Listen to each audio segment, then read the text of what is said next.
ఆదికాండం 25వ అధ్యాయంలో రెండు చరిత్రలు, ఒక చరిత్ర అంతం అవుతుంది, మరొక చరిత్ర ఆరంభమవుతుంది. 24వ అధ్యాయంలో మొదటి వచనాల్లో అబ్రహాము మంచి వృద్ధాప్యంలోనికి వచ్చేసాడు. అబ్రహాము నిండు వృద్ధాప్యం మొదటి వచనంలోని అబ్రహాము బహుకాలము గడిచిన వృద్ధుడై ఉండెను. చాలు. 25లో అబ్రహాము మరలా ఒక స్త్రీని, అక్కడ ఏ వయసు రాశారు? మంచి వృద్ధాప్యం. ఇక్కడ ఏమి రాశారు? 25లో అబ్రహాము మరలా పెళ్లి చేసుకున్నారని రాశారు. 22లో అబ్రహాము తన కుమారుణ్ణి బలివ్వడానికి ఏమాత్రమూ ఆలోచన చేయలేదు. అతడు తన కుమారుని ఒక్క కుమారుణ్ణి బలివ్వడానికి మోరియా పర్వతానికి అతన్ని తీసుకుని వెళ్ళిపోయాడు. హల్లెలూయా. 22వ అధ్యాయం 12వ వచనం చూడండి. అప్పుడు ఆయన ఆ చిన్నవాని మీద చెయ్యి వేయకము, అతని ఏమీ చేయకము, నీకు ఒక్కడై ఉన్న నీ కుమారుని నాకీయ వెనుతీయ లేదు గనుక నీవు దేవునికి భయపడువాడవని ఇందువలన నాకు కనబడుతుంది. Praise the Lord. అందరికీ బైబిల్ ఉంటే తెలుస్తూ ఉండాలి, అప్పుడు మీకు అలవాటు అవుతుంది, అలా చూడాలి. ఇప్పుడు చూడండి, అబ్రహాము తన ఒక్క కుమారుణ్ణి బలివ్వడానికి వెనుకాడలేదు. దేవుడు దహన బలి కోరుతాడా, నరబలులు కోరుతాడా అంటే దేవుడు కోరరు. అబ్రహాము ఏం చేస్తాడా అని దేవుడు పరీక్షించినప్పుడు ఆ పరీక్షలో అబ్రహాము జయాన్ని పొందాడు. 24వ అధ్యాయానికి వచ్చినప్పుడు ఇస్సాకు వివాహం జరుగుతుంది. ఎవరి వివాహం? ఇస్సాకు వివాహం రిబ్కాతో. ఇస్సాకు వివాహం అయినప్పుడు ఆయన వయసు 40 సంవత్సరాలు. 20 సంవత్సరాలు అతనికి పిల్లలు లేరు. అతడి పిల్లలు లేనప్పుడు దేవుని దగ్గరికి వెళ్ళి మోకాళ్ళుని ప్రార్థన చేశాడు. దేవుడు అతనికి పిల్లల్ని ఇచ్చారు. ఆయన ఒకరిని అడిగారో ఇద్దరిని అడిగారో మనకు తెలియదు. ప్రభువా నాకు పిల్లలు లేరు అని అడిగితే దేవుడు కవల పిల్లల్ని ఇచ్చాడు. హల్లెలూయా. ఇప్పుడు మీరు ఆలోచించండి, అబ్రహాము వృద్ధాప్యంలో పెళ్లి చేసుకున్న ఆమె పేరు కెతూరా. ఆమెకు 6 కన్నాడు. ఎంతమంది?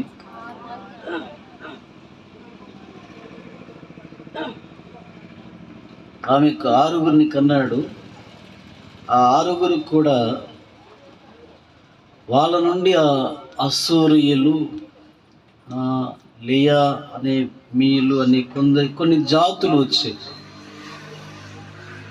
వీళ్ళందరూ అరబ్బులయ్యారు.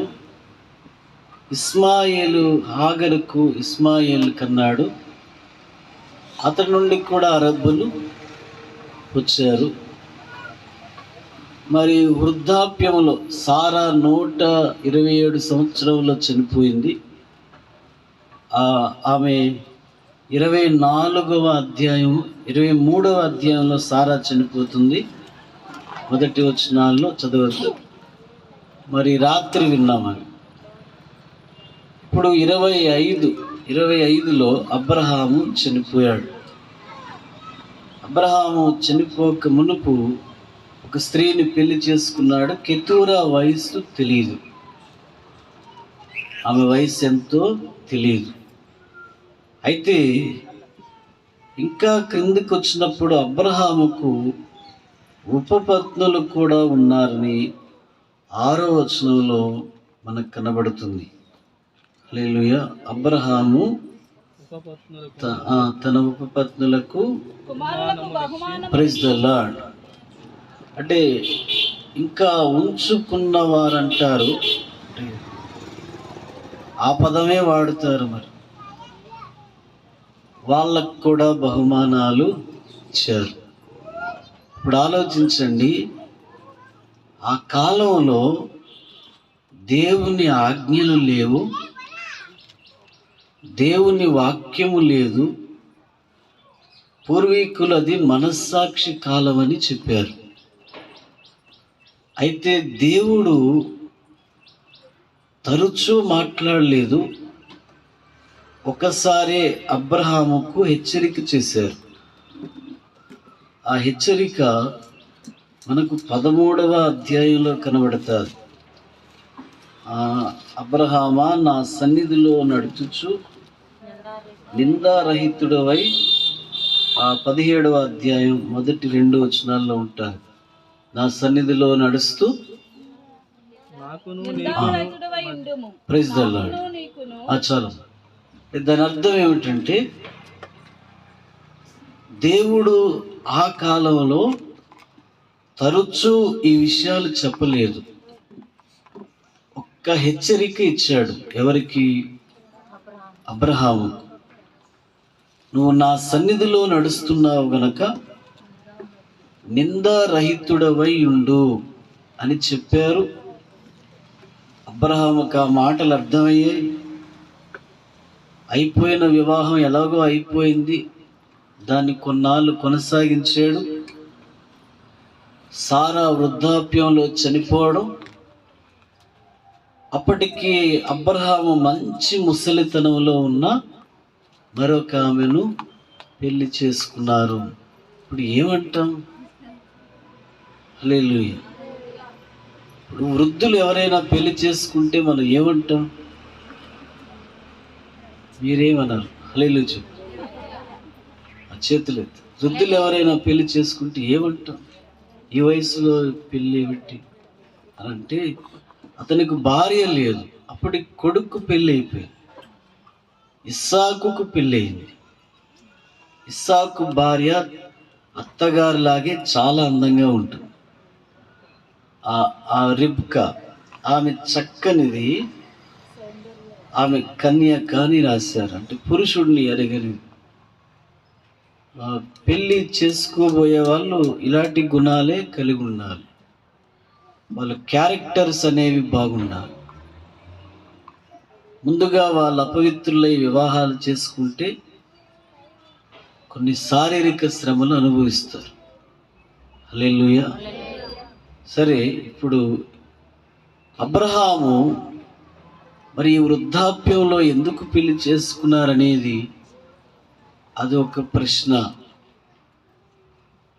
మరి ఆ ముసలితనంలో శక్తి, బలం అన్నీ తక్కువే. మరి ఆయన తోడు కొరకు చేసుకున్నారా, తనకు సహాయం ఉండాలని చేసుకున్నారో ఏమో తెలియదు. కానీ అలా చేసుకోవడం అనేది అంత మంచిది కాదు. హల్లెలూయా. దేవుని కొరకు ఒక్క కొడుకును కూడా కట్టెల మీద పడుకోబెట్టి దహన బలిగా ఇవ్వాలనుకున్న అతను ఈ చివరి వయసులో ఇలా ఎందుకు చేశారు అనంటే, మీరు ఆలోచించండి. ఈ చివరి వయసులో ఆయన ఇలా ఎందుకు చేశారంటే, మనం ఎవరో చెప్పాలి. హల్లెలూయా. మనం ఎవరు? మనుషులు. మనం ఎప్పుడు ఎలా ఉంటామో మన ఆలోచనలు స్థిరముగా ఉండవు.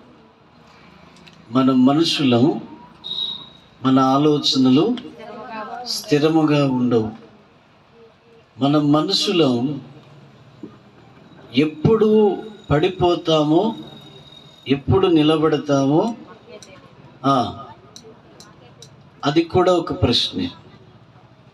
ఎప్పుడు పడిపోతామో, ఎప్పుడు నిలవబడతాం అనేది కూడా ఒక ప్రశ్నే. అందుకు అబ్రహాము కూడా మనిషి. అప్పుడప్పుడు శరీరము నుండి వచ్చే ఆలోచనల ప్రకారమే మనుషులు ఇలా నడుస్తారు. అందుకు అపోస్తలుడైన పౌలు అన్నారు, ఆత్మచేత శరీర కార్యములను జయించండి అన్నాడు. ఈ భక్తి జీవితంలో ఇలాంటి శోధనలను ఆ దేవుని పిల్లలు ఎదుర్కోవాలి. ఇలాంటి శోధనలను ఎదుర్కోవాలి. అయితే దేవుడు అబ్రహామును క్షమించారు.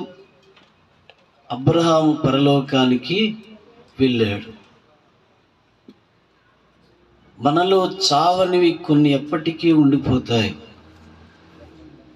వయస్సు ఉడికిపోయినా కామపు చూపు చూడడం మానలేరు కొందరు, మోహపు చూపు మానలేరు. వయస్సు ఉడికిపోయింది, గోతికి వెళ్ళిపోతాడు, కానీ కళ్ళల్లో మోహపు చూపు. చూసే అంటే 16, 17, 18 సంవత్సరాల పిల్లల్ని 80, 70 సంవత్సరాలు ఉన్నవాడు మోహముతో చూస్తాడు. వాడికి శక్తి, బలం అన్నీ కృషిస్తాయి, కానీ ఏమి చావలేదు. వాళ్ళలో ఉన్న మోహం, దాన్ని ఇంగ్లీష్లో మాట వాడుతారు, అది వాడిలో చావలేదు. స్త్రీలలో కూడా అది వారిలో చావదు. కానీ పౌలు గారు చెప్పినట్లు ఇవన్నీ మనం సిలువ వేయాలని రాశారు. లోకముతో నేను సిలువ వేయబడ్డాను. హల్లెలూయా చెప్పండి. నా వైపు చూడాలి. ఎవరి వైపు? నా వైపు. నువ్వు ఇర్మియావు కాదు కదా, నా వైపు చూడు, అప్పుడు బాగుంటుంది పరిస్థితి. హల్లెలూయా. ఇప్పుడు చెప్పండి, ఎక్కడికంటే వయస్సు మల్లుతున్నా వారి ఆలోచనల్లో మార్పులు రావు. మరి వాళ్ళు ఆత్మస్వరూపి అయిన దేవుని లక్షణాల కొరకు వాళ్ళు అడగాల్సి ఉంటుంది. ఇప్పుడు ఆయన గర్భమున పుట్టిన ఇస్సాకుకు ఆ లక్షణాలు లేవు. Praise the Lord. అతని గర్భమున పుట్టిన వారిలో కొందరు వేరుగా ఉన్నారు. వాళ్ళ గర్భములో, యాకోబు గర్భములో పుట్టిన, అంటే మగవాళ్ళ గర్భం అనుకోకండి, అంటే భార్యల కోసం ఆ మాట వాడుతారు. అతని గర్భంలో పుట్టిన వాళ్ళు యోసేపు గొప్ప లక్షణాలు కలిగినవాడు. మనం మనుషులం కామ, క్రోధ, లోభ, మోహ, మదమత్సరాలు మన నివాసాలు. ఇవి ప్రతి మనిషిలోనూ ఉంటాయి. అందుకనే హత్యాచారాలు, నరహత్యలు, దుర్మార్గమైన పనులు, ఇద్దరు ముగ్గురిని పెళ్లి చేసుకోవడం. ఒక ఆమె 11 మందిని వివాహం చేసుకుంది. మానవుల శరీరాల్లో ఏమి నివాసం ఉంటున్నాయంటే, అంటే అర్థం అవడానికి అది మార్కు సువార్తలో రాశారు. కామ, క్రోధ, లోభ, మోహ, మదమత్సరాలు. వీళ్ళలో కామం ఉంది, క్రోధం ఉంది, లోభం ఉంది, మోహం ఉంది, మదం ఉంది, మత్సరం ఉంది. ఇవన్నీ కలిగిన వాడు ఎవడు? ఈ నరుడు. ఎవడు వీడు? వీడు నరుడు కాడు, వీడు మృగమే. హల్లెలూయా. అలాంటి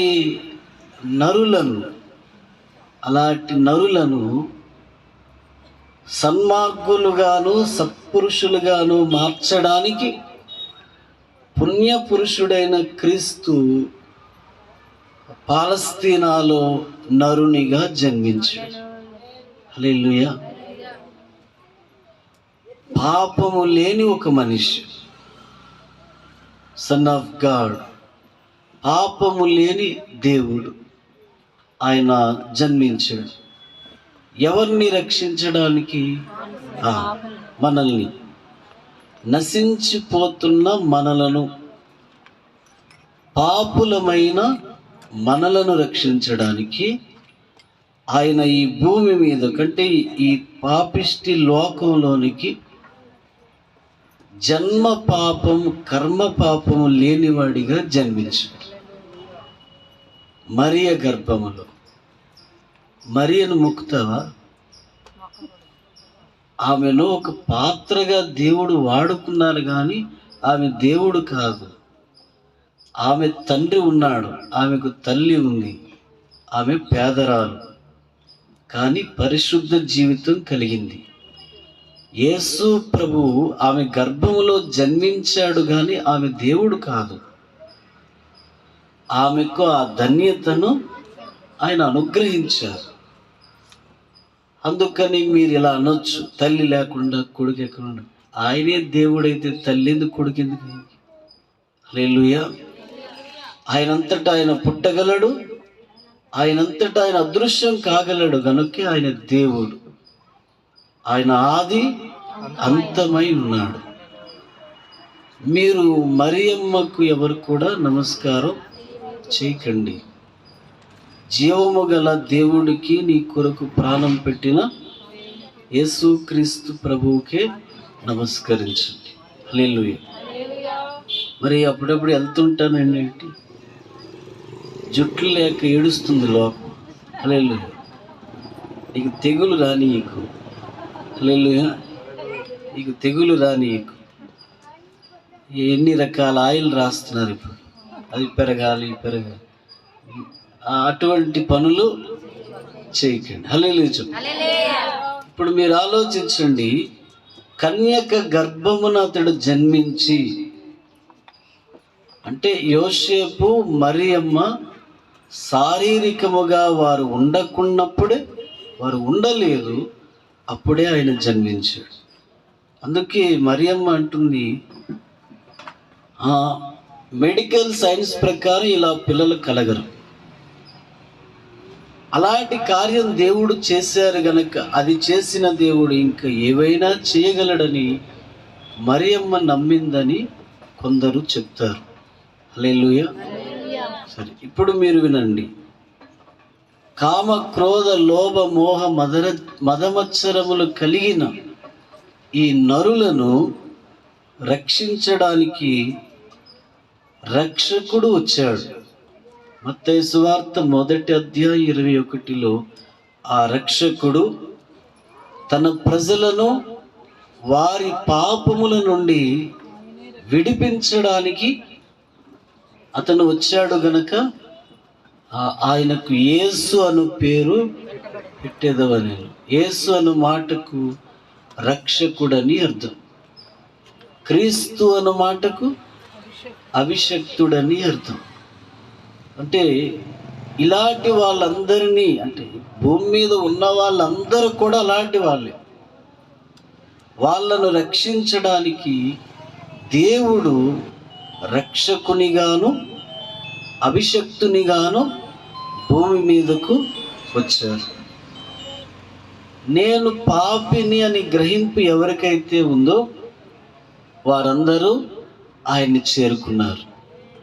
నేను పాపిని, నేను ప్రధాన పాపిని, నేను ఎన్నో రహస్య పాపములు చేశాను అని గుర్తించిన వారు ఆ దేవుణ్ణి చేరుకొని మమ్మల్ని క్షమించమని వాళ్ళు అడుగుతున్నారు. అప్పుడు ఆయన వాళ్ళని క్షమించి, 1 యోహానులో చెప్పబడినట్లు ఆయన రక్తములో వారిని కడిగి పవిత్రులుగా చేశారు. ఇప్పుడు మనం పవిత్రులమయ్యాం. ఆయన దగ్గర ఏమడిగాం? క్షమాపణ అడిగాం. అయ్యా, నేను బాల్య పాపములు చేశాను, బాల్యములో ఎన్నో పాపములు చేశాను, యవ్వనములో ఎన్నో పాపములు చేశాను. ఇప్పుడు కూడా మనుషులకు కనబడకుండా నేను ఎన్నో తప్పిదములు చేస్తున్నాను. నన్ను క్షమించి నిష్కలంకమైన, నిర్దోషమైన, అమూల్యమైన మీ రక్తములో కడిగి పవిత్రునిగా చేయండి అని అడిగేవాడు రక్షింపబడతాడు. అడుగుతారా? హల్లెలూయా. అప్పుడే హల్లెలూయా. అడుగుతారా? అడగండి. అయ్యా, మమ్మలను పవిత్రులుగా చేయండి. ఏదో ఒక రోజు ఈ ప్రాణం ఈ లోకాన్ని వదిలి వెళ్ళిపోతుంది. సారా చనిపోయిందా? అబ్రహాం చనిపోయాడా? సమాధి కార్యక్రమంకి వెళ్ళారా? హల్లెలూయా. ఆదాము చనిపోయాడా? హవ్వ చనిపోయిందా? హనోకు చనిపోలేదు, ఎత్తబడిపోయాడు. లెమక్కు చనిపోయాడు. తెరహు, కయ్యను చనిపోయాడా? ఇంకను హేబేలు చనిపోయాడా? మీకు అర్థమైందా? ప్రాణం అనేది పోతుంది. ప్రాణం అనేది మనం జీవించినంత వరకే ఈ శరీరం. మనలో నుండి ఆత్మ వెళ్ళిపోయిన తర్వాత చెప్పండి, ఇది ఏమవుతుంది? ఇది మృతం, అంటే ఇది శవం అంటారు. దేవుడు పెట్టిన దీపం వెళ్ళిపోయాక ఇది శవం, అందులో ఏమీ లేదు. మీరు ఎందుకు శవాన్ని చూసి కంగారు పడిపోతారు? ఎన్ని విన్యాసాలు దేనికి చేస్తారు? అందులో ఏమీ లేదు. అదొక డొక్కు. దేవుడు పెట్టిన ఆత్మ వెళ్ళిపోయింది. శవం ఎదురుగా రాగానే మీకెంత భయమో.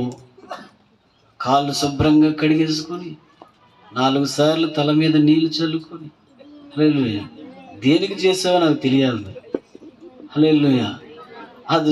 అది రావడానికి అందులో ఏమి లేదు కదా. దేవుడు ఆ బొమ్మ చేశాడు, ఆయన ఊపిరి ఊదాడు, మనిషి లేచాడు. ఇప్పుడు ఆయన ఊదిన ఊపిరిని మరలా తీసుకున్నాడు. ఆయన ఊదిన ఊపిరి తీసుకున్నాడు. ఇప్పుడు ఏమైంది? అది మట్టి బొమ్మ. ఇప్పుడు దాని మీదకి వచ్చి పడతారు పిల్లలు, పెద్దలు. నాన్న, అమ్మ వెళ్ళిపోయావా? లే, అమ్మకు జడేవా, కొంచెం తలదువా, కొంచెం చీర కట్టి. ఏం కడతాం? ఆ బొమ్మను నువ్వు అటు ఇటు తిప్పుకోవాలి, అది కదులుతుందా? ఏడుస్తూ ఏడుస్తూ చెవులు రింగిలు రాగేస్తారా? కాలుదారి ఏడ్చి మట్టిలు తీసేస్తారు. హల్లెలూయా. ఈ దొంగలు ఎక్కువ ఉన్నారు ఇప్పుడు భూమి మీద. అంతా యాక్షనే, అంతా యాక్షన్. తల్లిదండ్రి బ్రతికున్నప్పుడు వాళ్ళ మీద ప్రేమ చూపరు. చనిపోయినప్పుడు అంటారు, ఉండలేకపోతున్నానండి. ఏం చేయలేకపోతున్నాడు? మరి బ్రతికున్నప్పుడు ఏది? నువ్వేదో తెస్తావని వాళ్ళు ఎదురు చూసారే. నువ్వేదో టిఫిన్ తెస్తావని వాళ్ళు ఎదురు చూశారు. ఆ కొడుకు పండక్కి ఏమో బట్టలు తెస్తాడు, ఆ కూతురు ఏమో తెస్తాదని వాళ్ళు ఎదురు చూశారు కదా. అప్పుడు చేయలేదు. ఇప్పుడు చనిపోయాక బాధపడడం. ఆ యొక్క బొమ్మను వెళ్ళిపోయింది, ఆత్మ వెళ్ళిపోయింది, దేవుడు పెట్టిన ఊపిరి వెళ్ళిపోయింది. ఇప్పుడు ఆ బొమ్మను పట్టుకొని రాత్రి మొదలుపెట్టి ఈలోగా పాస్టర్ గారు వస్తారు.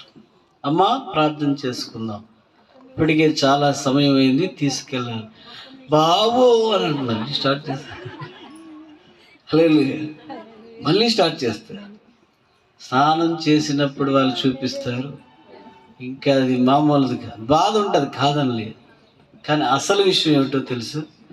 బ్రతికున్నప్పుడు నువ్వు ఎందుకు పట్టించుకోలేదు? బ్రతికున్నప్పుడు నువ్వు ఎందుకు పట్టించుకోలేదు? ఇప్పుడు ఇలా ఏడవడం న్యాయం అంటారా? పాస్టర్ అది న్యాయం కాదయ్యా. బ్రతికున్నప్పుడు నువ్వు చేయలేంది ఇప్పుడు యాక్షన్లు చేస్తున్నావా? అలా చేయొద్దు. మీకు అందరికీ, నాకు తల్లిదండ్రులు ఇద్దరు చనిపోయారు. మీకు తల్లిదండ్రులు ఉంటే వాళ్ళు బాగా చూసుకోండి, అత్తమామలు ఉంటే వాళ్ళు బాగా చూసుకోండి. వాళ్ళు చనిపోతారు, వృద్ధులైపోతున్నారు కాబట్టి వాళ్ళకి ఏం కావాలో మీరు కొడుకులుగా కూతుర్లుగా చెప్పండి.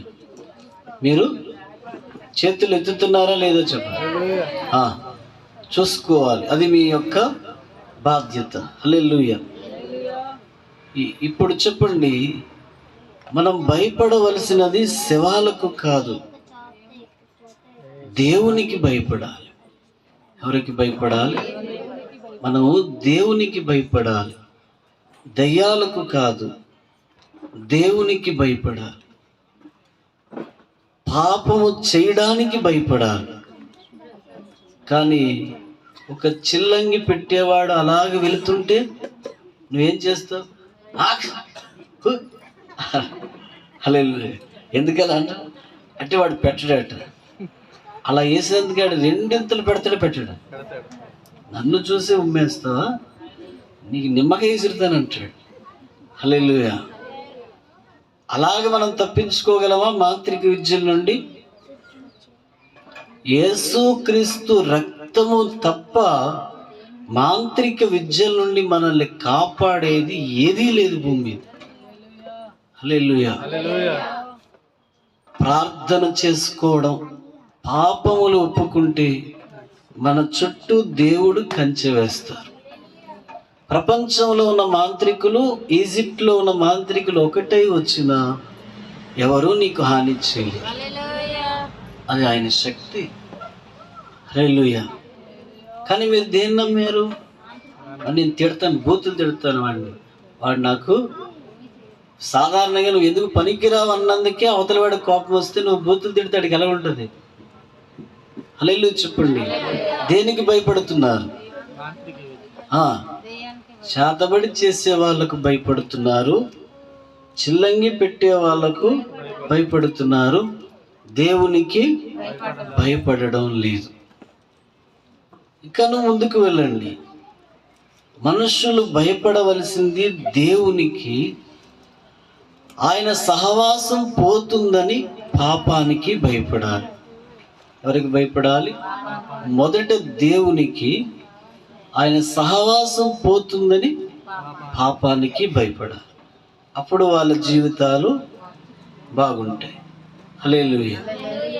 దేవుడు కామ, క్రోధ, లోభ, మోహ, మదమత్సరాలు కలిగిన ఈ నరులను రక్షించడానికి ఈ భూమి మీదకు వచ్చాడు. ఆయన పేరు యేసు అని చెప్పినప్పుడు కొందరు ఋషులు ఇలా ప్రార్థించేవారు, అయ్యా, చీకట్లో బ్రతికిన వాళ్ళం, చీకట్లో పుట్టాము, పెరిగాము, మమ్మల్ని వెలుగులోనికి తీసుకుని వెళ్ళు అని అడిగారు. మరలా వారు అన్నారు, మేము మరణములో ఉన్నవారం, మమ్ములను జీవములోనికి దాటించు. మేము అబద్ధికులం, మమ్మల్ని సత్యవంతులుగా చెయ్యు అని వాళ్ళు అటువంటి అర్థనతో కూడిన ప్రార్థనలు దేవునికి చేసేవారు. హల్లెలూయా. ఈరోజు ప్రార్థనలు ఏమిటి? ఇలాంటి సత్య సంబంధమైన ప్రార్థనలు ఉన్నాయా? చీకట్లో ఉన్నాను, పాపములో ఉన్నాను, నన్ను వెలుగులోనికి, పరిశుద్ధతలోనికి తీసుకువెళ్ళండి. నేను చావులో ఉన్నాను, అంటే పాపం అనే ఊబిలో ఉన్నాను, మరణ ఛాయల్లో ఉన్నాను, నన్ను జీవములోనికి, అంటే దేవునితో నడిచేవానిగా నన్ను చేయండి. నేను అబద్ధికుడను, అబద్ధాలు నమ్మి ఆ ప్రకారం వెళ్ళేవాడిని, నన్ను సత్య మార్గంలో, ఆ నిత్యమైన సత్య మార్గంలో నన్ను నడిపించు అని ప్రార్థించిన ఆ ఋషులు, ఆ మహానుభావులు ఆ మహాదేవుని కంచెకే చేరుకున్నారు. హల్లెలూయా. వాళ్ళు చేరుకున్నారు. ప్రభువా, నేను పాపిని, నన్ను క్షమించండి అని చేసే ఉత్తమమైన ప్రార్థనలు ఏవి? నేను ఎన్నో నీచ కార్యములు చేశాను, నేను ఎన్నో అబద్ధాలు ఆడాను, ఎన్నో మోసములు చేశాను, నేను ఎన్నో దొంగతనాలు చేశాను, నేను పొరుగువారి భార్యలను పట్టుకున్నాను, భర్తలను పట్టుకున్నాను. అటువంటి నీచ కార్యములు చేసిన నన్ను మీరు క్షమించండి. నాకు పవిత్రమైన జీవితాన్ని ప్రసాదించు అని ఎవరు అడుగుతారో వారు గొప్ప భక్తిపరులు కదా. ఏమడుగుతున్నారు? మోక్షానికి వెళ్ళే ఆ విలువైన జీవితాన్ని వాళ్ళు అడుగుతున్నారు. మనం ఏమడుగుతున్నాం చెప్పండి? ఈసారి చీటి నాకే వచ్చేది ప్రభువా, కృప చూపు. అంతా లోక సంబంధమైన ప్రార్థనలే తప్ప ఇక దైవ సంబంధమైన ప్రార్థనలు మన దగ్గర లేవు. పోనీ ఎవడైనా మనం ప్రార్థన చేసేటప్పుడు మన పక్కకు వచ్చి కూర్చుంటాడు, తల తిరిగి కింద పడిపోతాడు. హల్లెలూయా, నేను ఎక్కడున్నాను అని అంటాడు. ఎందుకంటే ఎప్పుడు హల్లెలూయా చెప్తావు నీకే తెలియదు, ఎప్పుడు స్తోత్రం అంటే నీకు తెలియదు. ఓ అని అంటే మళ్ళీ తగ్గిపోతుంది, ఓ అంటే మళ్ళీ తగ్గిపోతుంది అని అనుకుని ఇదేంటి జరుగుతుంది? హల్లెలూయా, గ్యాస్లా ఉంది అంతా. అది తిరిగి పడిపోయి అనుకుంటాడు, కొడుకేవని కూతురేవని, మా అమ్మ ఏం చేస్తుంది, నేనే తట్టుకోలేకపోతున్నాను. దేవుడు హల్లెలూయా ఆయన ఉంటాడు అక్కడ. ఇన్ని సంవత్సరాలు అయింది, విలువైన ప్రార్థన లేదు. దేవునితో మాట్లాడే ఆ భక్తి భావాలతో కూడిన ప్రార్థన ఇంకా రాలేదు. జాన్ హైడ్ అనే ఒక మిషనరీ ప్రార్థన చేస్తే గోడ పక్క నుండి వెళ్ళే వాళ్ళకు రక్షణ కలిగేదట. మరి ఎలాంటి ప్రార్థనలు ఆయన చేశాడు? ఈరోజు అసలు వాళ్ళ ప్రార్థనలు అర్థం కావు. దేవుడు అంటున్నారు, ఆత్మతో సత్యముతో పూర్ణ మనస్సుతో నువ్వు పూనుకుంటే అలాంటి ప్రార్థనలు నీ నుండి వస్తాయి. ఏదో ఈ పెదాలతో నువ్వు అడిగితే నీకే ప్రార్థన వస్తుంది? పెదాల ప్రార్థనలు దేవుడు కొట్టివేస్తారు. హృదయపూర్వకమైన ప్రార్థనలే ఆయన సన్నిధికి చేరుతాయి. ఇప్పుడు ఏం చేస్తారు? అబ్రహాము వృద్ధాప్యంలో పెళ్లి చేసుకున్నాడంటే మనుషుల్లో ఏమున్నాయని తెలుస్తుంది? కామ, క్రోధ, లోభ, మోహ, మదమత్సరాలున్నాయి, చెడు లక్షణాలున్నాయి, నేత్రాశలున్నాయి, శరీరాశలున్నాయి, జీవపు డంబములు ఉన్నాయి. కనుక మనుషులు అలా ప్రవర్తిస్తారు. అలా ప్రవర్తించకుండా నిర్దోష జీవితాన్ని మనం ఎవరి యొద్ద అడగాలి? నీతిమంతుడైనా నిర్దోషి అయినా ఆ దేవుని అడగాలి. Praise the Lord. నాకు అలాంటి జీవితాన్ని ప్రసాదించు నాయనా, నాకు అలాంటి జీవితాన్ని ప్రసాదించు. నా జ్ఞానేంద్రియాల్లో పరిశుద్ధతను ఉంచు, నా కండ్లలో పరిశుద్ధత పెట్టు, నా పెదవులలో పరిశుద్ధత ఉంచు, నా దేహములో నా మనస్సులో పరిశుద్ధత ఉంచండి. నా సర్వ శరీరమును ఆత్మ ఫలము చేత నడిపించు. నేను దారి తొలగిపోకుండా, పొరుగువాడి కంచెలో ప్రవేశించకుండా, మీకు విరోధమైన పాపములు చేయకుండా, మీకు ఆయాసం కష్టం కలిగించకుండా నన్ను రక్షించనే ప్రార్థనలు చేయగలుగుతున్నామా? హల్లెలూయా. ఇది భక్తి పరులిలా. ఇక్కడ చదువు ఏమీ లేదండి. లోకంలో దేవుడు, లోకానికి చదువు కావాలి, దేవునికి చదువు అక్కర్లేదు. దేవుడు వాడుకోవడానికి చదువు అడగ. ప్రభువా నాకు చదువు లేదంటే ఆయన దాన్ని, నీకు చదువు ఉన్నా లేకపోయినా నోరుందా? నోరుందండి. మామూలు విశాఖపట్నం ఉంది నోరు. హల్లెలూయా. ప్రార్థన చేయలేవా? మరి ఎలా చేయాలో తిడతావు కదా, ఎలా తిడతావు? అది ఎవరు నేర్పండి నీకు? మరి ఎలా చేయాలో తెలియదండి, మీలాగా నేను చేయలేకపోతున్నాను. అది అనుభవాలను బట్టి వస్తుంది. అది చదువుతున్నావు, రాజులకు రారాజా ప్రభువులకు ప్రభువా ప్రకటన గ్రంథంలోను పేతురు పత్రికలు ఆ మాటలు ఉంటాయి అని చెప్పి సాగిలపడి నమస్కరిస్తున్నాం. ఇది ఒక అనుభవం, అందులో చదివాం. ఆ పద్ధతి ఎంతో బాగుంది.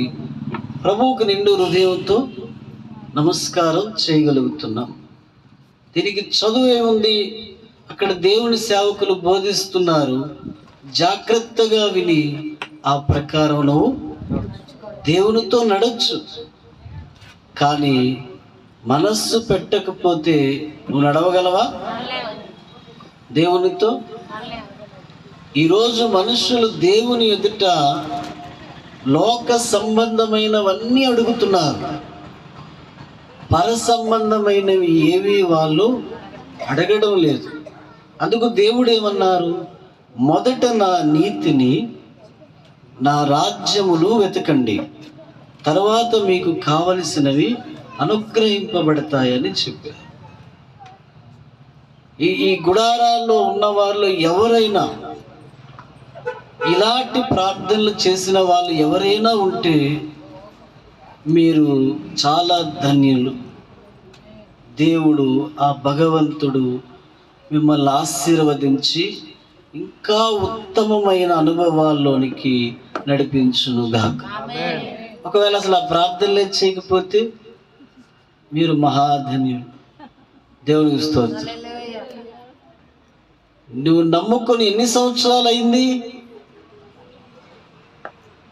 30-40 సంవత్సరాలు అయింది. నీకు ఇంకా ప్రార్థన రావడం లేదా? రోజుకు దేవుడిచ్చిన 24 గంటల కాలం, 24 గంటల కాలం ఏం చేస్తున్నారు? మీకు సమయం సరిపోవడం లేదా? మీకు సమయం చాలేదా? ఎన్ని గంటల కాలం ఇచ్చారు దేవుడు? ఇటు చూస్తున్నారా? సెడ్ వేస్తున్నాం. అందరూ డబ్బులు కొంచెం జాగ్రత్త చేయండి, చాలా ఖర్చు ఉంది. హల్లెలూయా. 24 గంటల కాలాన్ని దేవుడిచ్చారు. అందులో ఒక 60 నిమిషాలు, 30 నిమిషాలు దేవునికి ఇవ్వలేవు ప్రార్థనకి. పునంత చేసే అనుభవం లేదనుకో, 20 నిమిషాలు, 10 నిమిషాలు. నీకు ఆసక్తి లేదనుకో, ఒక 5 నిమిషాలైనా మోకాలు వేయగలుగుతున్నావా? నువ్వు ఆయన అర్థించకపోతే నీవు ఏమి నేర్చుకుంటావు? దేవుని కుమారుడైన యేసుక్రీస్తే మోకాళ్ళుని ప్రార్థన చేశాడు. పరలోకం నుండి దేవదూత వచ్చి ఆయన్ని బలపరిచారు. మరి మనం నరులం. ఈ మోకాళ్ళు దేవుని దగ్గర వంగితేనే దేవుడు మన తలలను హెచ్చిస్తారు. ఓ దైవజనుడు అన్నాడు, మోకాల గుర్తుకే నా ఓటు అన్నాడు. హల్లెలూయా. ఇవి ఆయన దగ్గర వంగితేనే దేవుడు మనల్ని హెచ్చిస్తారు. అందుకు మనం చేయాల్సింది, మన ప్రార్థనల్లో మనం అడగాల్సింది ఇటువంటి జీవితమే. ఇది అంతా అడిగిన తరువాత అప్పుడు నీకేమి కావాలో అడుగు. నాకు ఈ నిర్దోష జీవితం ఇవ్వండి, ఈ పరిశుద్ధ జీవితం ఇవ్వండి, ఈ నీతిగల జీవితం ఇవ్వండి అని అడిగాక, ప్రభువా నాకు బాగులేదయ్యా, నాకు సహాయం చేయండి అని అడిగితే దేవుడికి ఎంత కనికరం నీ మీదకి వస్తుంది.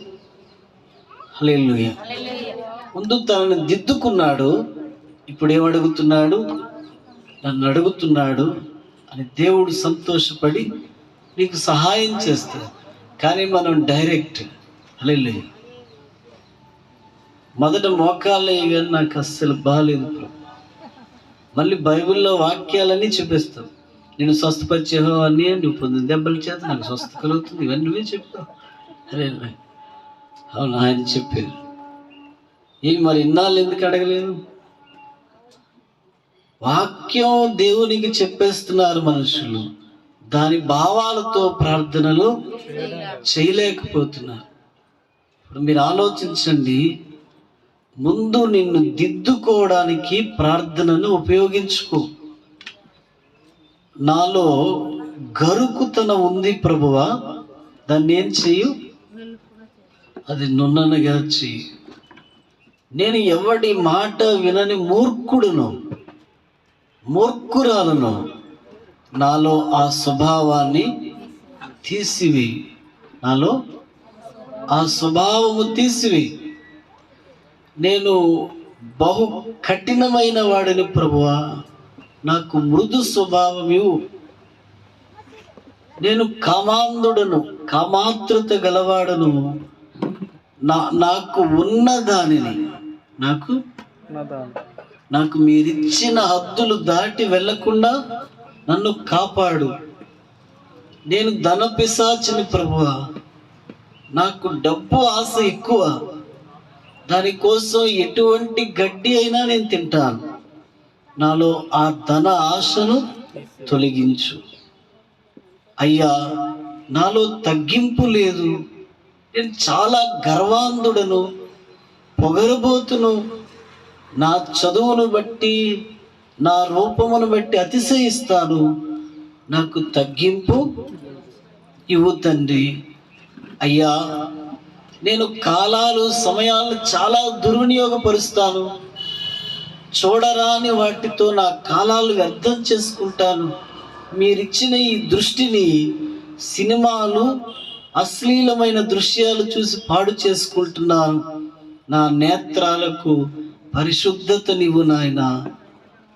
నా యొక్క కర్ణములకు, నా చెవులకు మంచి మాటలు, సినిమా పాటలు, ఆ డైలాగులు వినకుండా మీ వాక్కులు వినేటట్లు నా చెవులను స్వస్థపరచున ఈ ప్రార్థనలు నువ్వు చేయగలిగితే దేవుని ఆత్మ నీ మీదకి ఎలా దిగి వస్తుంది?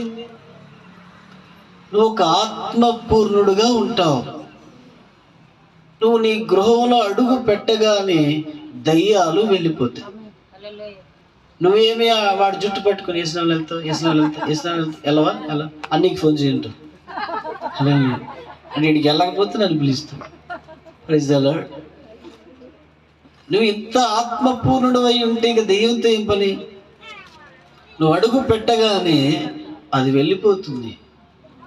హల్లెలూయా.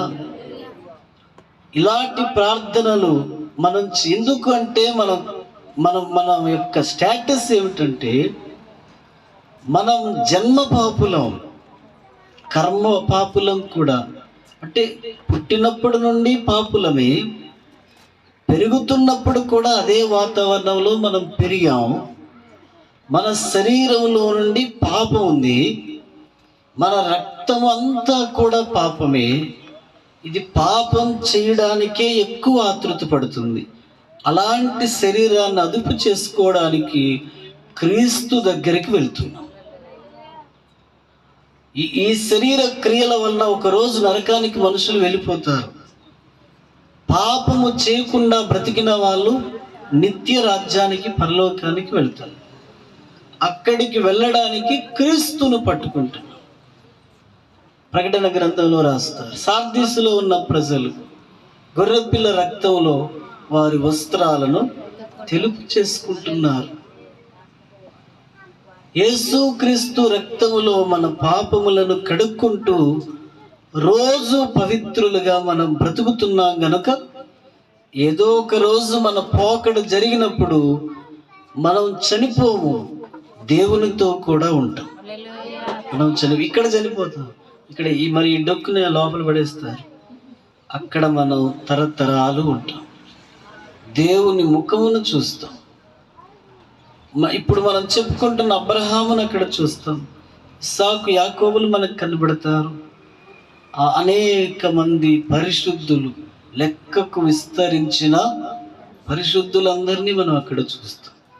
అందుకు బ్రతికిన ఈ దినముల్లో మనము పవిత్రత కొరకే మన దినాలను గడుపుతూ ఉండాలి. దేవుడు మనల్ని ఇంకేమైనా అడిగారా? నీ ఆస్తి అంతస్తులు అడిగారా? లేకుంటే నీ వెండి బంగారాలు ఏమి అడిగారా? నీకు 2 భవనాలు ఉన్న ఒక భవనం అడిగారు. ఏమి దేవుడు అడిగారు? సామెతల్లో రాస్తారు, నీ హృదయం నాకి. Praise the Lord. ఇలాంటి దివ్యమైన ప్రార్థనలు చేసే స్థాయికి నరుడనేవాడు ఎదిగినప్పుడు, వాడు ఎదుగుతున్నప్పుడు వాడిలో రకరకాల మార్పులు ఏర్పడతాయి. ఆ మార్పులన్నీ భక్తి కలిగినవి. ఆ మార్పులన్నీ భక్తి కలిగిన మార్పులే. అతడు దేవునితో సహవాసం చేస్తాడు. దేవునితో సహవాసం చేస్తాడు, దేవునితో నడుస్తాడు, దేవునితో మాట్లాడుతాడు, దేవుని మాటలు ధ్యానిస్తాడు. ఆ పరలోకమందున్న దేవునికి చెప్పకుండా అతడు కాలు కూడా కదపడు. అంత లోతుకు ఆ సహవాసంలోనికి వెళ్ళిపోతాడు. ఇప్పుడు నేనేం చెప్పానో వెనకనున్న వాళ్ళు చెప్పలేదు అనుకోండి, పైన టెర్రస్ అంతా నువ్వు వెయ్యాలి. ఆ బాధ్యత అంతా నీదే. హల్లెలూయా. మరి ఎందుకు అంత నిర్లక్ష్యంగా ఉంటున్నారు? ఆలకించాలి కదా. మరలా వారం అయితే కానీ రావు గెజిటెడ్ ఆఫీసర్లు. శనివారం ప్రార్థనకు రావు, బుధవారం రావు. మరి ఖాళీ ఉండదు నీకు. నెలకు 10 లక్షల జీతం. హల్లెలూయా. వచ్చిన ఒక రోజైనా ఉన్న 2 గంటలైనా దేవుని వాక్యమును పూర్తిగా తీసుకోవడానికి ప్రయత్నాలు చేయవా? హల్లెలూయా చెప్పండి. ఇలాంటి విలువైన ప్రార్థనలు చేసేవాళ్ళు దేవునితో నడుస్తారు. వాళ్ళ హృదయంలో దేవుడు పాపం అంటే అసహ్యం కలిగేలాగా చేస్తారు. అదే గొప్ప విషయం అండి. పాపం అంటే అసహ్యం కలిగేలాగా ఎప్పుడు ఒక వ్యక్తి మారాడో వాడికి విజయం వచ్చేసినట్టే. హల్లెలూయా. జారత్వం, వ్యభిచారం, దొంగతనం ఇవే కాదు, పాపములు అనేవి చాలా ఉన్నాయి. సినిమా చూడడం పాపమా పుణ్యమా? అయితే ఇక్కడ సగం మంది వాళ్ళు ఉన్నారు. వీళ్ళకి పాపం మీద అసహ్యం వచ్చిందా? ఎవరే? రామారావు సినిమా. హలో, నీకు రామారావు తెలుసా? ఎక్కడికి వెళ్ళాడు రామారావు? హల్లెలూయా. నువ్వు ఆ దారిలోనే వెళ్తున్నావు. నాగేశ్వర ఎక్కడికి వెళ్ళాడు? బైబిల్ ప్రకారం మాట్లాడుకుంటున్నా. వాళ్ళ పిల్లలు ఈ మెసేజ్ వినాలి, కోపం వచ్చేస్తాయి. హల్లెలూయా. అంటే మీరు ఆలోచించండి, సినిమా చూడడం కూడా పాపమే. అదెందుకండి పాపం అంటారు నాకు అర్థం అవ్వదు. హల్లెలూయా. సినిమాలో అశ్లీలత ఉందా లేదా చెప్పండి. ఈ సబ్జెక్ట్ వెళ్ళకుంటే వెళ్దేమనుకుంటాను. ఇప్పుడు ఉందా? చంపుకుంటారా? హీరో చంపుతాడా? మామూలుగా రక్తం ఎలా ఎలా ఎలా చిందిస్తాడు? కొట్టుకుంటారా? పాపాలు జరుగుతాయా? అత్యాచారాలు చేస్తారు. ఆఖరికి తల్లిదండ్రులు ఎదిరించి అమ్మాయిని పట్టుకెళ్ళిపోతాడా? 100 రోజులు ఆడుతుంది ఆ బొమ్మ. హల్లెలూయా. ఇక్కడ మీరు ఆలోచించండి, ఇది అశ్లీలత ఉంది ఇందులో. నిజమైన క్రైస్తవుడు ఎవడు కూడా ఆ పాపము చేయడు. నీ జీవితంలో వయసు సగం అయిపోయింది. మంచి యవ్వనంలోనే నేను సినిమాలు మానేశాను. మంచి యవ్వనం ఉంటుండగానే నా 10వ తరగతి అనంతరమే నేను అవి వదిలేశాను. ఇప్పటికి ఎన్ని సంవత్సరాలు అయింది. ఇప్పుడు వాటి మచ్చుకు కూడా నేను పోలేదు. నీకు సగం అయిపోయింది. హల్లెలూయా. ఏమైపోయింది? సగం అయిపోయింది. అన్ని బకెట్లు నీ ఎదుటే ఉన్నాయి. హల్లెలూయా. నువ్వు ఎందుకు అది మానలేకపోతున్నావు అని దేవుడు అడుగుతున్నాడు. దానివల్ల మనకు 2 గంటల కాలం పోతుంది, మన ఆలోచనలు మారిపోతాయి, మన తలంపులు మారుతాయి, మన శరీరం చెడుతనంతో ప్రేరేపించబడుతుంది. అందుకు అవి చూడడం వలన మనమే పాడవుతాం. ఎవరు చూస్తారో వారు పాడైపోతారు. తల్లిదండ్రులు మీద తిరగబడేటట్టు, ఒకరినొకరు కొట్టుకునేలాగా, పగలతో చంపుకునేలాగా, కిడ్నాపులు, అత్యాచారాలు, దారి దోపిడీలు, అక్కడక్కడ కాసి అమ్మాయిలు కారులో ఎక్కించి పాడు చేయడం, ఇవన్నీ లోకానికి ఎవరు నేర్పారు? సత్యం మీకు నప్పదు. హల్లెలూయా. అలా అనకండి. Praise the Lord. ఇప్పుడు సినిమా అనేది వచ్చి భూమి మీదకి వచ్చాక చాలా వరకు నాశనం అయిపోయింది. ఆ తర్వాత ఈ మొబైల్ వచ్చాక ఇంకా అశ్లీలత అనేది పెరిగిపోయింది. ఇప్పుడు ఈ తరంలో మనుషుల్ని రక్షించడం ఎంత కష్టం, చాలా కష్టం. ఒక దాని నుండి రక్షిస్తే మరొక దానిలో పడుతున్నారు. అందుకే దేవుడు అంటున్నారు, పాపమును నువ్వు అసహించుకున్న వాడవైతే పాపములో ఒకటైన సినిమా కూడా నువ్వు తప్పక అసహించుకోవాలి. నేను దేవుణ్ణి తెలుసుకున్నాను, నేను సేవిస్తున్న దేవుడు పరిశుద్ధుడు గనుక నేను ఇక సినిమాలు చూడను. ఓకేనా? హల్లెలూయా. లాస్ట్ ఇయర్ ఒకవేళ నేను కానీ చూస్తే ఇదంతా నేను చూసుకుంటానని ఓ మాట ఇవ్వండి. హల్లెలూయా. చెప్పలేదు. మా ఊర్లో అలాగే చాలామంది అన్నా మానేస్తామని విజయనగరం వచ్చి చూసేసారు. ఇక్కడ విజయనగరం వచ్చి చూసేవారు. ఇక్కడెక్కడ చూస్తే అందరికి తెలిసిపోతాం. అంత బానిసలు అయిపోతారు దానికి. హల్లెలూయా. మీ దృష్టికి ఎవరు దేవుడు? మన పాపముల కొరకు మరణించిన వాడు దేవుడుగా కాక ఆ యొక్క సెలబ్రిటీలు, ఆ హీరోలు, వాళ్ళు మనకు దేవుడు స్థానానికి తెచ్చుకుంటున్నాం. అది చాలా పెద్ద పాపం. దయచేసి సినిమాలు చూసే అలవాట్లు ఉంటే ఏం చేయాలి? అది మానుకోండి. సీరియళ్ళు చూసే అలవాటు ఉంటే అవి మానుకోండి. థియేటర్లకు వెళ్ళే అలవాట్లుంటే అవి కూడా మానుకోండి. మీరు మరి ఎలాగండి అని అంటే, మీ పనులు ఉన్నాయి, ఆ పనులు చేసుకోండి. మీకు దేవుడి దగ్గర నుండి రావలసినవి ఎన్నో ఉన్నాయి. అవన్నీ కూడా మీరు ప్రార్థనల ద్వారా పాపమును అసహించుకునే ఒక జీవితానికి మనం ఎప్పుడు వెళతామో అదే మన విజయం. అదే మన విజయం. అది ఎప్పుడు జరుగుతుందో అనేది కూడా మీరు ఆలోచించుకోవాలి. కొన్నిసార్లు ఈ యొక్క పరుగులో మనం ఓడిపోతాం, కానీ దేవుడు మనకు సహాయం చేస్తారు. ఆయన మనల్ని రక్షించడానికి వచ్చాడు. యేసు ప్రభు ఏ పాపం చేయలేదు. యేసు ప్రభు ఏ పాపము చేయలేదు. ఆయనను చాలా హింస పెట్టారు. ఆయన మరణం చాలా భయంకరమైంది. దానికి గల కారణం యెషయా గ్రంథంలో రాస్తారు.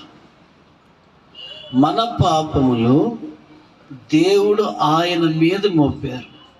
హల్లెలూయా. మనం చేసిన చెడుతనం దేవుడు ఆయన మీద మోపితే 39 కొరడా దెబ్బలు కొట్టి ఆయన వీపును చీల్చేశారండి. ఆ వీపు ఆయన్ని దున్నబడిందని రాస్తారు. హల్లెలూయా. కాళ్ళు చేతులకు మేకులు వేశారు. మనం చేసిన పాపములకు శిక్ష ఆ ప్రేమ కలిగిన దేవుడి మీద పడింది. అది లేఖనాల్లో మనం చూస్తాం. అది మనం నమ్ముతున్నాం. ఇలా ఆయన మన కొరకు వదకు తేబడిన గొర్రె పిల్లలా అయ్యాడు కనుక ఇక నేను ఎలా పాపం చేస్తాను? నా పాపములు ఒప్పుకొని క్షమాపణ పొందుకున్న నేను ఇప్పుడు ఇక మీదట పరిశుద్ధ జీవితాన్నే జీవిస్తాను. అదే మనం దేవునికి ఇచ్చే కానుక. హల్లెలూయా.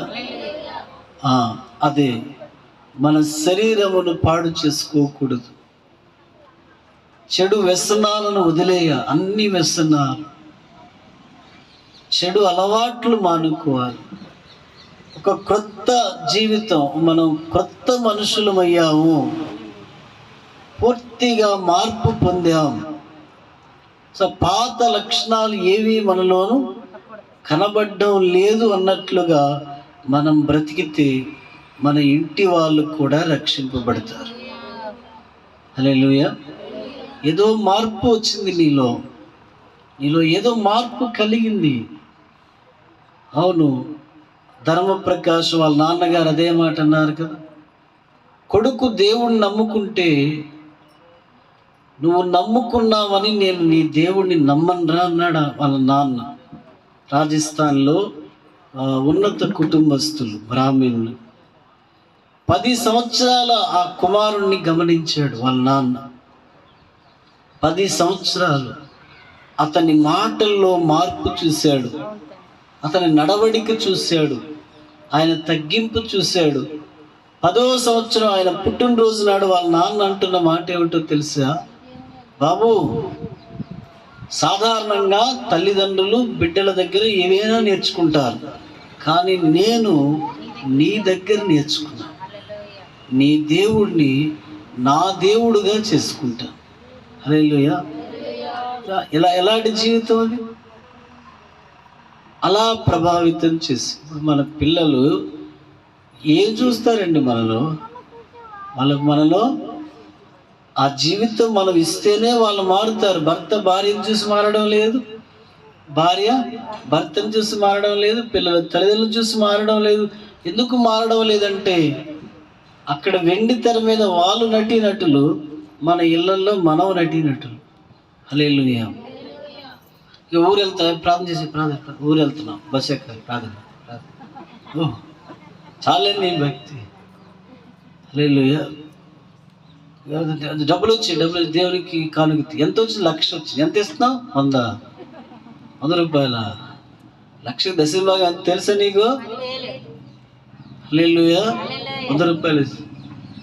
ఫాస్ట్ గారు ఎంత దయ, ఎంత దాతృత్వం కలిగిన మనిషి అని అనుకుంటా. నీ దొంగ లెక్కలన్నీ దేవుడికి తెలుసు. అసలు నువ్వు ఇచ్చే డబ్బును ఆయన అంగీకరిస్తున్నాడా? దేవుడు అంగీకరించడం అంటే మాటలు. అసలు ఆయనకి డబ్బులు లేవా దేవునికి? హల్లెలూయా. ఆయనే కదా మనకిస్తున్నవాడు. ఎలా ఇస్తున్నావు అనేది కూడా అంత నటన, అంత వేషధారణ, అంత మాయ, హడావిడి, అంత మేము ఎలా దేవుని కృప వలన దయవల్ని మేము బ్రతుకుతున్నాం అంటారు. హల్లెలూయా. అసలు ఆ కృప వాళ్ళు కనబడదు, ఆ దయ కనబడదు. 2 పడవల మీద వెళ్ళకండి. యథార్థమైన భక్తి జీవితాన్ని కోరుకోండి. యథార్థమైన దేవుడండి ఆయన మనిషి కాదు. నిజముగా దేవుడికిచ్చి పాడైన వాడు ఎవడూ లేడండి ఈ సృష్టిలో. ఎవడు 80 రూపాయలు ఇచ్చి మా అమ్మ నన్ను స్వస్థపరుచుకుంది. అదే ఇంట్లో ఉన్న డబ్బులు, మరొక్క రూపాయి లేదు. అదే మా బత్యం, అదే మా కూలి. మిషనరీకి అది ఇచ్చి నన్ను కాపాడుకుంది. దేవుడు నన్ను స్వస్థపరిచాడు. దేవునికి ఇవ్వడం అనేది అది వేరండి. ఎవరికి ఇస్తున్నామంటే ఆయన దేవుడండి. చిల్లర దొరికే వరకు రావు చర్చికి, చిల్లరి దొరికే వరకు రావు. ఎల్రా 5 పదులు, 8 పదులు, 5 పదులు. సినిమా టికెట్ ఎంత? ఎల్లోళ్ళు చెప్పరులే, ఇక్కడ చెప్తే పబ్లిక్ అయిపోతుంది. అలా సినిమా టికెట్ ఎంత? దేవుడికి ఇస్తుంది 10 రూపాయలు. సిగ్గు లేదా నీకు? దేవునికి అలా ఇస్తావా? నేను అలా చేయలేనండి.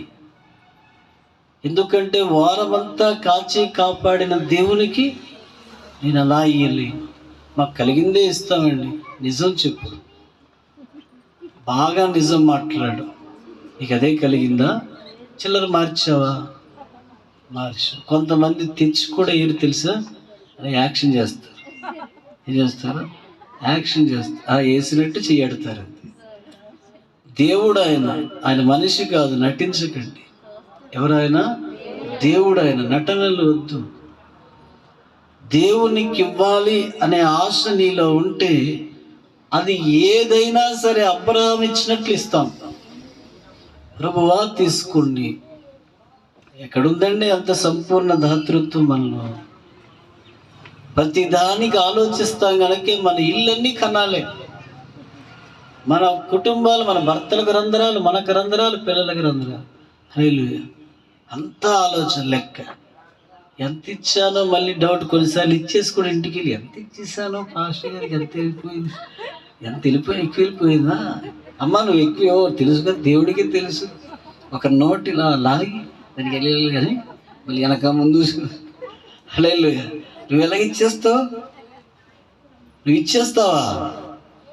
ఆయన నేను ఉచితంగా స్వస్థపరిచారు కదా. నీకు లక్షల రూపాయలు వైద్యం అవ్వాలి, నీ జబ్బుని రూపాయి తీసుకోకుండా బాగు చేశారు. ఆ దేవుడికి నీ డబ్బు కావాలా? ఆయన డబ్బు ఆశించడే. నువ్వు దేవుణ్ణి ప్రేమిస్తే దేవుణ్ణి ఎలా గణపరచాలో నీకు తెలుస్తుంది. ఇవ్వకపోతే అది నీ కర్మ. హల్లెలూయా. అది నీకు ఒక దురదృష్టకాలం అనుకోవాలంతే. అబ్రహాం, దావీదుల ఉండగలమే కానీ దేవుని ఎదుట ఈ స్థితిలో ఉండలేము. ప్రతి వారం దేవుడి కార్యక్రమం చేయడానికి మీరు అనుకోవచ్చు, అన్నీకి అమెరికా నుండి ఏవో వస్తున్నాయి. అమెరికా నుండి వస్తే నేను ఆ పాత బండి మీద ఎందుకు తిరుగుతాను? హల్లెలూయా. దాన్నే బాగు చేసుకొని, దాన్నే మళ్ళీ బాగు చేసుకొని ఎందుకు తిరగా? దాతృత్వం. ప్రభువా మీ పనికి ఎంతైనా మేము ఖర్చు పెట్టాలి. అది దేవుని దగ్గర పోతే తిరిగి వచ్చేస్తుంది. హల్లెలూయా. ఇక బయట పోగొట్టుకుంటే తిరిగి రాదు. ఎవరి దగ్గర పోవాలి? అది ఆలోచించుకోండి.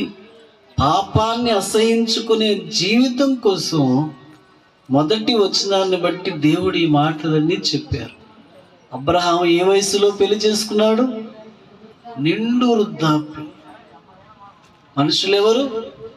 కామ, క్రోధ, లోభ, మోహ, మదమత్సరాలు గలవారు. రక్షకుడు ఎవరు? యేసు క్రీస్తు. మనల్ని పాపముల నుండి ఎవరు విడిపిస్తారు? ఆ దేవుడు. పవిత్రమైన మార్గంలో ఎవరు ప్రవేశపెడతారు? ఆ దేవుడు. మనం ఎలాంటి ప్రార్థనలు ఆయనకి చేయాలి? సత్య సంబంధమైన ప్రార్థనలు చేసి ఒక పవిత్రమైన బ్రతుకు బ్రతకాలి. హల్లెలూయా. ఈ బ్రతుకు మొదట బాగుండి తర్వాత చెడిపోయిన వారు ఎందరో. తండ్రి బలిస్తుంటే ఇస్సాకు ఒక్క మాట కూడా అడగలేదు. నాన్న ఎందుకు నా కాళ్ళు కడుతున్నా, నా చేతులు కడుతున్నా, ఎందుకు ఆ బలిపీఠం మీద నన్ను ఎక్కిస్తున్నావు అని ఒక్క మాట కూడా ఆయన అడగలేదండి. అలాంటి ఆయన వివాహం అయిపోయిన తర్వాత ఆయనలో మార్పులు వచ్చాయి. పిల్లలు పెరిగిన తర్వాత తల్లి ఒకరిని ప్రేమిస్తుంది, తండ్రి ఒకరిని ప్రేమిస్తున్నాడు. తల్లికేమో చిన్నోడు ఇష్టం, తండ్రికేమో పెద్దోడు ఇష్టం. అలా మార్పులు వచ్చేసాయి కుటుంబాల్లో. దేవుడు అంటున్నారు, ఆ మొదటి విలువలను వాళ్ళు ఎందుకు కాపాడుకోలేకపోయారు? హల్లెలూయా.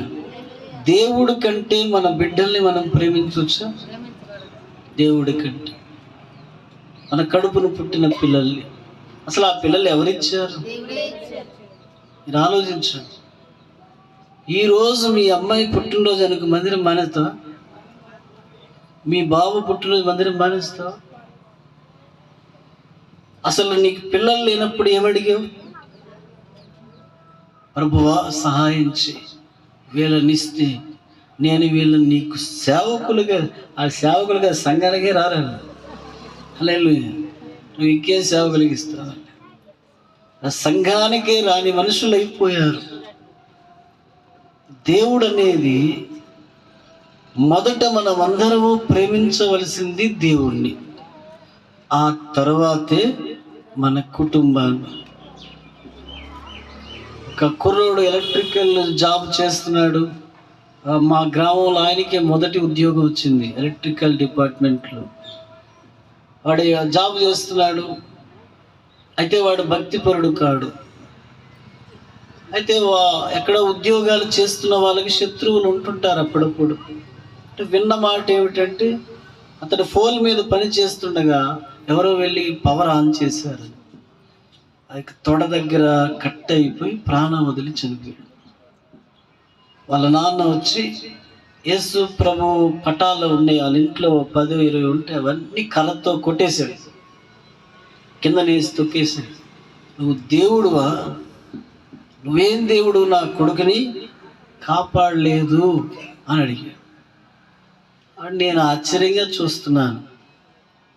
మీరు ఆలోచించండి, ఏ రోజైనా నీ కొడుకు దేవుని దగ్గరికి వెళ్ళాడా? ఏ రోజైనా ప్రార్థన చేశాడా? వాడు ఏ రోజైనా దేవుని అడుగుజాడల్లో నడిచాడా? లేదు. నువ్వు నడిచావా? నువ్వు నడవలేదు. నీ భార్య నడిచిందా? నీ భార్య నడవలేదు. ఎప్పుడో నెలకు ఎట్టకేలకు వెళ్ళేవారు. అన్యాయం జరిగిందని ఆ ఫోటోల్లో దేవుడు లేడండి, ఆ ఫోటోల్లో కొట్టాడు ఆయన. దేవుడు అన్యాయస్తుడండి?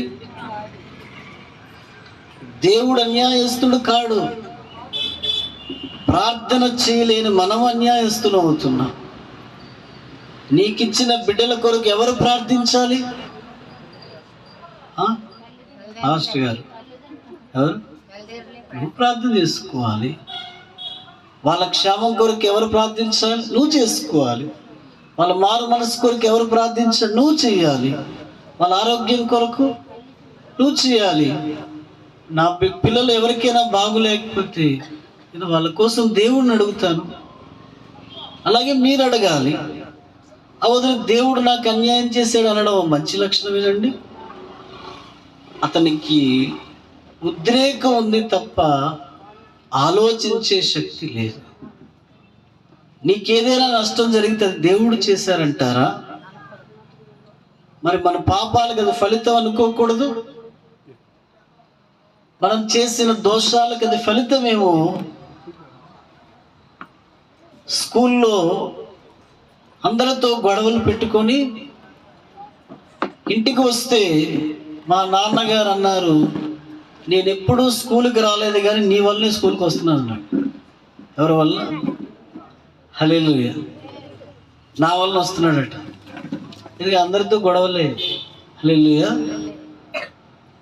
మీరు ఆలోచించండి. మరి నేను అలాంటి తిరుగుబోతునైనా నా కొరకు మరి మా నాన్న మోకాలు వేయాలా? ప్రభువా, నా కొడుకు ఇలా అయిపోయాడు, వాడు స్కూల్లో అల్లరి చేస్తున్నాడు, టీచర్లు కూడా ఏడిపిస్తున్నాడు, మీరు వాడికి మారు మనసు ఇవ్వండి అని మా నాన్న అడగాల? అడగలేదు. ఫుల్ ఆన్లో ఉంటున్నాడు. ఎలా ఉంటున్నాడు? అది ఎప్పుడు త్రాగే ఉంటున్నాడు. మరి ఎవరు చేస్తారండి నా కోసం ప్రార్థన? అప్పుడు అమ్మ చేసింది. హల్లెలూయా. అమ్మ ప్రార్థన చేసినది. నాకు తెలిసిన కొంతమంది చేశారు. నేను రక్షింపబడ్డా. ఆ చెడు లక్షణాలన్నీ ప్రార్థన ఏదండి? పిల్లల కోసం ఎవరు చేస్తారు? మీరు చేయకపోతే వాళ్ళు ఎలా మారుతారు? సడన్గా వాడు బైబిల్ పెట్టేసుకుంటాడా? సడన్గా వాడు వచ్చి మైక్ తీసుకొని పాడేస్తాడా? పాటలు సాక్ష్యం చెప్పేస్తాడా? వాళ్ళ కోసం వెనకాతల తవ్వే వాళ్ళు ఉండాలి కదా. ఎంతో కన్నీళ్లు విడిచేవారు ఉంటే తప్ప. చెప్పండి, మీ పిల్లలు అయిపోయింది సందేశం. మీ పిల్లలు రక్షింపబడరు. మీ భర్తలు రక్షింపబడరు. వాళ్ళ కోసం నువ్వు చేతులు ఎత్తు. చాలా అలసిపోయావు, నాకు అర్థమైంది. చాలా అలసట వచ్చేసి. హల్లెలూయా. రాత్రి అంతా ఒకటే ప్రార్థన. దేవుని స్తోత్రం. ఇప్పుడు చెప్పండి, వాళ్ళ కొరకు ఎవరు ప్రార్థించాలి? మనమే. ఎంత కుటుంబం అంటే ఎంత జీవితం అండి అది. ఈ పిల్లలు ఏ పేరు తెస్తారో, ఎలాగా బయట తలెత్తుకునేటట్టు చేస్తారా, తలదించుకునేట్టు చేస్తారో తెలియదు. వాళ్ళ కోసం మనం పోస్ట్ ఆఫీసులో డబ్బులు దాస్తాం, హల్లెలూయా. కానీ దేవుని దగ్గర ప్రార్థనలు దాయాలి. ఎవరి దగ్గర? ప్రభువా, వీడు పెద్దవాడై పెద్దది అయి మీ నామానికి అవమానం తేకుండా వీళ్ళని కాపాడు. అలాగా ఆయన దగ్గర ప్రార్థనలు దాయండి. ఓ డబ్బు దాచేస్తున్నారు కొడుక్కి కూతురికి. ఆ పాస్టర్ గారు ఎన్ని శ్రమల్లో ఉన్నారు. పాస్టర్ గారు మీకు దేవుడు చూసుకుంటారు, నేను ఇయ్యలే. హల్లెలూయా. నువ్వు ఇవ్వదులే, నువ్వు ఇచ్చే మనిషివి కాదు. దేవుడికి స్తోత్రం. ఎవరికి దాస్తున్నారు? వాళ్ళ కోసమే దాస్తున్నారు. వాళ్ళది పాడు చేసినా మీకు సంతోషమే, అది వాళ్ళు ఏ దుర్వ్యాపారానికి వాడినా మీకు సంతోషమే, వాడు దాన్ని సినిమాలకు త్రాగుడికి వాడినా మీకు ఆడి తింటే మీకు సంతోషం. హల్లెలూయా. కానీ ఈ పొదుపు కాదండి, దేవుని దగ్గర వాళ్ళ కోసం చేసే ప్రార్థనలు ఉండాలి. రేపు పెళ్ళి అవుతుంది వాళ్ళకు, అక్కడికి వెళ్ళిపోతారు. ఏదో ఆడపిల్లలు అయితే వేరే ఊరు వెళ్తారు, మగ పిల్లలు అయితే ఇక్కడ ఉంటాడు. నిన్ను వదలలే, ఇక్కడ ఉంటాడు. మరి ఎలా ఉంటాడో?